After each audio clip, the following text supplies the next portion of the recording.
आपण जे आहोत आता आपण देवळाली प्रवरा पंचवार्षिक निवडणूक 2025च्या निमित्तानं आपण प्रभाग 6 मध्ये आपण आहोत. जो प्रभाग अनुसूचित जमाती, महिला त्याचबरोबर सर्वसाधारण अशा जागेसाठी हा आरक्षित करण्यात आलेला आहे.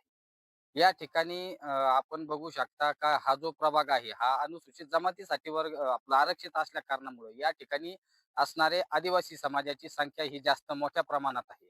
म्हणजे आदिवासी बहुल म्हणता येणार आहे हा प्रभाग आहे. तर या ठिकाणी जवळपास 150 हे जे कुटुंब आहेत आदिवासी आहेत.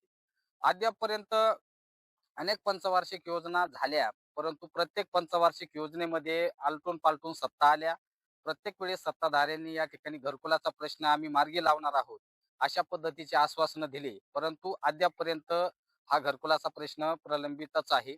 त्यानंतर या ठिकाणी आपण पाहू शकता आपण देवळाली प्रवराच्या पश्चिम भागात असल्या कारणामुळे या ठिकाणी भंडारदरा कॅनॉल आहे आणि ही जो शेतीचा भाग आहे यासाठी आपल्याला शेतीची पाटचारी म्हणतो आपण त्यासाठी काही सुविधा नगरपालिकेनं देणं, उपकरणं देणं हे गरजेचं असताना सुद्धा ते अद्यापपर्यंत मिळालेलं नाही. त्याचबरोबर आपण बघू शकता का या प्रभागामध्ये रस्त्यांची दुरावस्था आहे.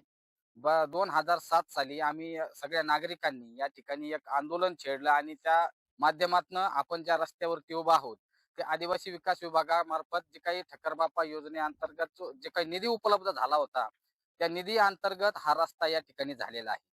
नगरपालिकेनं त्यानंतर आमच्या या रस्त्याला स्ट्रीट लाईट उभी केलेली आहे, परंतु स्ट्रीट लाईट फक्त 3 ते 4 खांब या ठिकाणी आहेत आणि बिबट्याचं क्षेत्र या ग्रामीण भाग असल्या कारणामुळं बिबट्याचं क्षेत्र आहे. वेळोवेळी आम्ही नगरपालिकेमध्ये या ठिकाणी लाईट वाढवण्यात यावी. आता आपण बघू शकता का हे लाईट जे आहे ते खांब हे बंद अवस्थेत आहे. फक्त हा लाईट चालू आहे आणि एक त्या खालचा लाईट चालू आहे. तर मग अशा पद्धतीचं वातावरण या ठिकाणी आहे. तर दुसरा अनेक प्रश्न आहेत. आपण देवळाली गावामध्ये गेल्याच्या नंतर आता काही पक्ष या ठिकाणी आम्ही विकासाच्या गोष्टी करत आहेत. परंतु आपला आरोग्याचा प्रश्नाच्या संदर्भामध्ये सरकारी जे दवाखाना आहे, सगळ्या सुविधा असणारा 100 कोटचा सरकारी दवाखाना या देवळाली प्रवरा शहरामध्ये असणं अपेक्षित होतं.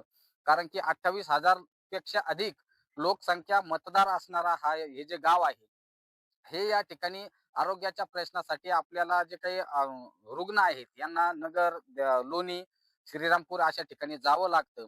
तर ही एक प्रश्न जो आहे तो अद्यापर्यंत सुटलेला नाही. त्यानंतर सुरक्षेच्या दृष्टीनं या ठिकाणी मोठं पोलीस स्टेशन असणं गरजेचं होतं. सगळ्या नागरिकांनी बऱ्याच वेळेस पाठपुरावा केला, परंतु अद्यापर्यंत पोलीस स्टेशनचं काम मार्गी लागलेलं नाही. त्यानंतर रस्ते आता काही प्रमाणामध्ये आता निवडणूक लागण्याच्या 2 महिने अगोदर काही भागातले रस्ते बनवलेले आहेत. परंतु काही ठिकाणी अद्यापही आपण या मागच्या बाजूला जर बघितलं तर हे जे आमचा आदिवासी समाज जो आहे या ठिकाणी हा बांधावरनं जातो. त्यांना अर्धा किलोमीटर या ठिकाणी जावं लागतंय. तर रस्त्याचा प्रश्न आजही प्रलंबित आहे. अनेक प्रश्न जे आहेत या ठिकाणी बिबट्या क्षेत्र असल्या कारणामुळे आजपर्यंत नगरपालिकेने कुठल्याही प्रकारचं पिंजरे लावणं असेल, कारण की आम्हाला या जी वस्ती आहे या ठिकाणी बिबट्याचं कधीही कोणत्याही वेळेला दर्शन होतंय, परंतु अ, वन विभाग असेल, नगरपालिका प्रशासन असेल यांनी कुठल्याही प्रकारची ठोस पावलं अद्यापपर्यंत उचललेले दिसत नाहीयेत. तर नंतर आम्ही ह्याच प्रभागामध्ये आपण बघू शकता एक जाधव वस्ती नावाचा भाग आहे. जवळपास 70 ते 80 मतदार त्या ठिकाणी आहेत.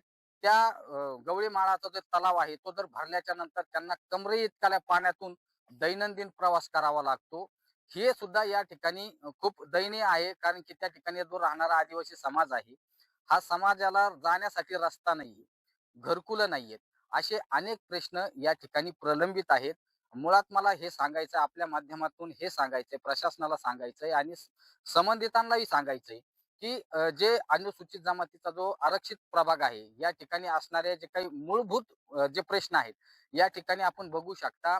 आम्ही अगदी 2000 साली या ठिकाणी एक छोटीशी शाळा उभी राहिली. कारण की सरकार म्हणतंय शाळा झाली पाहिजे, मुलं शिकले पाहिजे, आदिवासी हे मुख्य शिक्षणाच्या प्रवाहात आले पाहिजे. परंतु एकाच वर्गामध्ये 4 वर्ग शिकतायत. ही शाळा बंद करायची होती, परंतु आम्ही सगळे पालक लोकांनी ही शाळा बंद करू दिली नाही.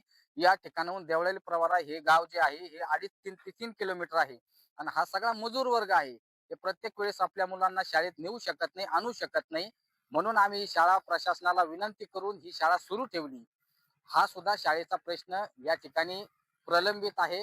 हा सुद्धा प्रश्न या ठिकाणी मार्गी आम्ही वर्गणी करून जे काही असेल त्या पद्धतीने वर्गणी करून शाळेच्या जागेसाठी आम्ही जागेची मागणी एखाद्या मालकाला केली होती. त्यांनी ते जागा द्यायला तयार होते आणि हे सगळे प्रश्न सुटण्यासारखे आहेत. परंतु ते अद्यापपर्यंत सुटलेले नाहीत, असं मला या ठिकाणी सांगायचं आहे. 1000 रुपये रेग्युलर मिळतात. कधी मिळतात कधी नाही. तुम्ही केवायसीच नाही केली, तुम्ही फलनच नाही केलं, तुम्हाला आधार कार्ड जॉईनच नाही, यावं लागतंय माघारी. आता हा तुमचा आदिवासी बहुल परिसर आहे, हं. त्याच्यामध्ये काय तुमची मागणी राहील बरं आगामी नगरसेवकांकडून? रस्ता द्या आम्हाला, लाईट नाही, अंधारात आम्ही तिकडे परत खाली अंधारात येत. लेकर आमची बालवाडी जाणारी घरी येत आता बसून खेळत तिकडे तिकडे. कशामुळं? मग शाळाच नाही इथं बालवाडी कुठे गावात कोण नेऊन जायचं, पोटाच्या मागे जातात उठून, कोण घेऊन जायचं आणि कोण आणायचं. इथले सगळे लोक हातावर काम करणारे, हातावर हा सारे त्यामुळे त्यांना शाळेत नेऊन घालू शकत नाही. नाही. मी कधी गावात जायचे आणि कधी पायी पायी घेऊन यायचे. त्यामुळे तुमची अपेक्षा काय आहे? इथं जवळच शाळा असावी. शाळा असावा लेकरांना, तिथं आणून सोडून तिथं हे होत्या बालवाडी त्यांनी हे करावं.